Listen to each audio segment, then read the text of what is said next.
The idea is just plain clothes and hard tactics, and I don't think they'll know what hit them because they're not prepared for what we're planning. Okay, you're gonna take the knife. How much of a... Yeah, we got 2 AKs coming. Matt McDonald here with Fox 13 News. We've been tracking Antifa for a long time. He was just down there at President's Circle, and they were handing out sharp objects to stab people with, said they had someone coming with an AK. Why did it take 2 late-night hosts, comedians, to find this out? You know what, I wish you guys luck.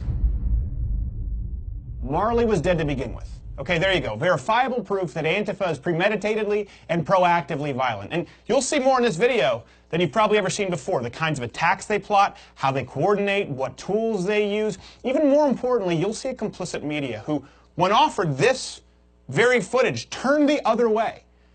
How do we know all this? Because we've been infiltrating this organization for a long time.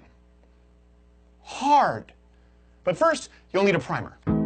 Protests, violence, riots, calling everyone a Nazi. This is the MO of Antifa. We've all seen it, but the media, politicians, and academia all defend, deflect, or completely deny. They are strictly principled anti-fascists. What we saw were some brave people risking their lives. That group protests fascism. Maybe their tactics weren't exactly right. It's messy. Antifa are people who go and they try to push back on these guys, but it is not the case that they are going around building an armed movement. Fascism cannot be defeated through speech. You need to take it with the utmost seriousness before it's too late. Black Lives Matter, the Antifa movement, is interested in preserving the fabric of America. Antifa is one of those things that somebody came up with as a catchphrase so that you could say, you know, oh, there is violence on the other side. Why is that? Why defend the indefensible? Are they really just an inconsequential group of rabble-rousers? How deep does Antifa's organization go? What's their end game? Well, for several months, we tracked and infiltrated Antifa,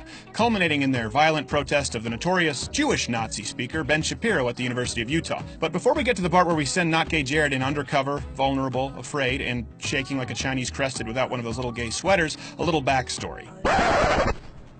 I want to kick my own ass.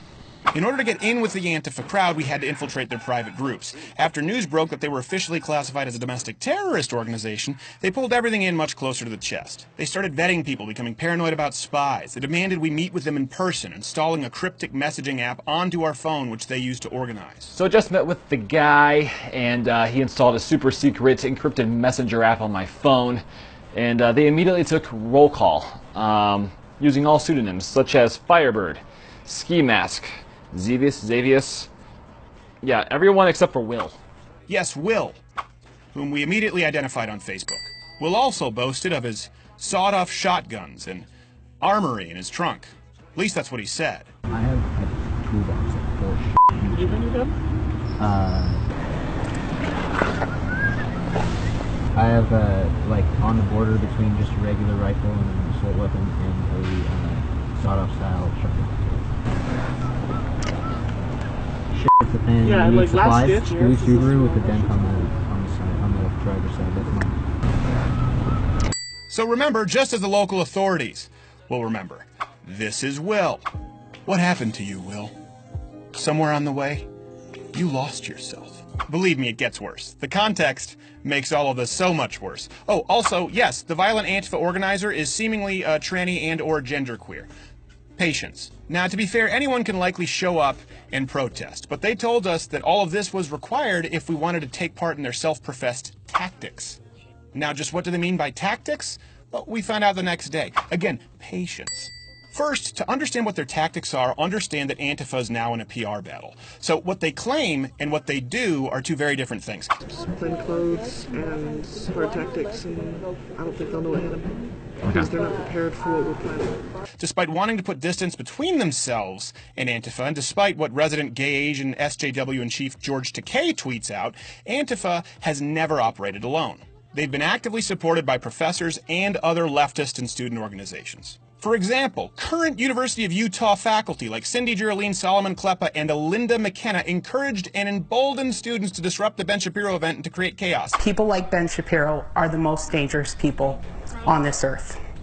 And we're going to fight him tomorrow, aren't we? Yes. Solidarity. And student organizations like the Students for a Democratic Society, because that's the thing, not only work alongside Antifa when convenient, but work with them to scope out police and even to provide pseudo-security by committing acts of violence. Antifa is, just to be clear, it's not an organization. That's what we want to know. It's short for anti-fascist, and I'm absolutely anti-fascist. And I would echo what Ian just said. Antifa as a label does not mean one static organization, but it's definitely an ideology, a movement, a stance, if you may, of anti-fascism, bar none.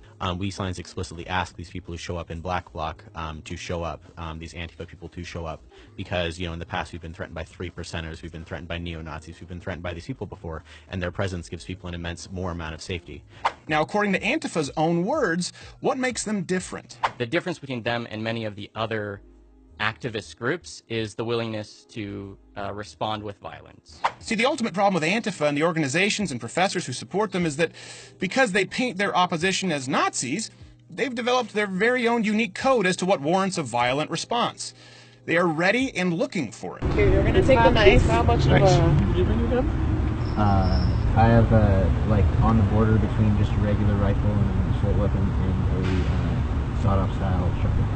And then I've got a handgun. Yeah, and we got 2 AKs coming. The willingness to respond with violence, the way that I would address what you were just asking about is I don't want to disavow an ally within the movement. The no pictures, that part, I would say it's understandable given what I was just talking about with anonymity. Now, context, don't forget. What you gotta do can include violence against anyone you call a Nazi. They call Ben Shapiro a Nazi. They're allowed to commit violence against anyone filming them. And just how violent can they get? If you go down to like the military surplus store, the Navy surplus store, whatever, you can get like a K-bar for like 30, 40 bucks. And it's just a combat knife. It's a fixed blade, 5 inches or so, but it's just you strap it on your leg and you're good to go. I mean, this one's like tiny, so you have to really stab them the whole time. Yeah, like last ditch is going to be lure them down here. Whoa, whoa, whoa, hold. Luring people to their cars with sawed-off shotguns and handing out knives and shivs. This went far beyond a goof, and we needed to get Nake Jared out of there. Good thing the man's got a quick mind. Is there a place to shit around here? I don't know this campus. And to the right. All right, I'll be right back. You guys could be in a few minutes. Yes, at the risk of being called a snitch, Nake Jared immediately turned the footage over to the authorities, who were already aware of our presence there, by the way. Turns out they'd been tracking this pansexual / transgender queer with an axe to grind for a while, and they were grateful for our footage. The media, on the other hand, who you think would jump on a story like this, well, their response is what's most disturbing of all. He was just down there at President's Circle, and they were handing out sharp objects to stab people with, said they had someone coming with an AK. Why did it take 2 late-night hosts, comedians, to find this out? You know what, I wish you guys luck. Yes, you just saw correctly. Even being shown the footage in the presence of police officers to confirm authenticity, they walked away. Also, I should note, this is Dan Harris from Nightline, national ABC News. He knew about the footage and the whole story, too. I offered it to him and asked for his card. He did not give it to me. We were delivering a story to local and national news on a silver platter which included infiltration, violence, and exposing the roots of a national domestic terrorist organization. And no one even wanted to give it a glimpse? Not one person? It didn't even get mentioned. Protesters flooding the campus trying to shut down conservative speaker Ben Shapiro's appearance. These are protesters that are against Ben Shapiro, conservative. Only these people didn't call Ben Shapiro controversial. They called him a Nazi. And they aren't there to protest. They are there to punch Nazis as they chalk and paint on the walls or commit violence against people filming them, depending on the day. Case in point, our footage assisted with leading to the arrests of these violent protesters. Good example, codename Honeybee?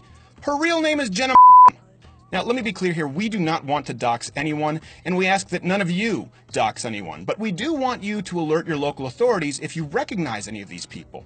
These folks aren't playing a game anymore. This is serious violence.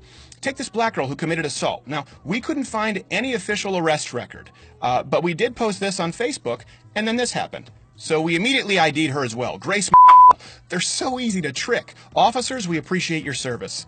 Now, of course, the next day, when the inevitable violence that we warned about broke out, so-called journalists were all over it. Because, they're lazy. Here's the thing. Antifa and its supporters are openly practicing violence. Worse, they plan it. They plan to escalate it, as you can see. Now, if they call Ben Shapiro or me a Nazi, what does that make you? If they justify violence against someone with, I don't know, an iPhone camera, what can they do to you? But worst of all, why did it take a late-night podcast host and his producer to do this kind of journalism? Cryptic messaging apps, private groups handing out illegal weapons and planning tactics. You mean to tell me that no one at ABC, NBC, CBS, CNN with billions of dollars in resources could have done this? It took Steven Crowder and not gay Jared to pull it off with some plane tickets and a couple burner phones? Sure, listen, Antifa is violent, they suck. We get it, very violent. But the fact that the media has never reported on any of this begs the question, are they complicit? Is the media complicit with all of this? Or do they just suck at their jobs? I know who you are, Antifa. And I know what you want. If you're looking for a safe space, I can tell you that I have no sympathy. What I can tell you is that I have a very particular set of skills. Skills that I've acquired over a very long period of time. Skills that make me a nightmare for people like you. If you stop your acts of violence now, that will be the end of it. I will not look for you. I will not pursue you. But if you don't, I will look for you. I will find you. And I will ID you.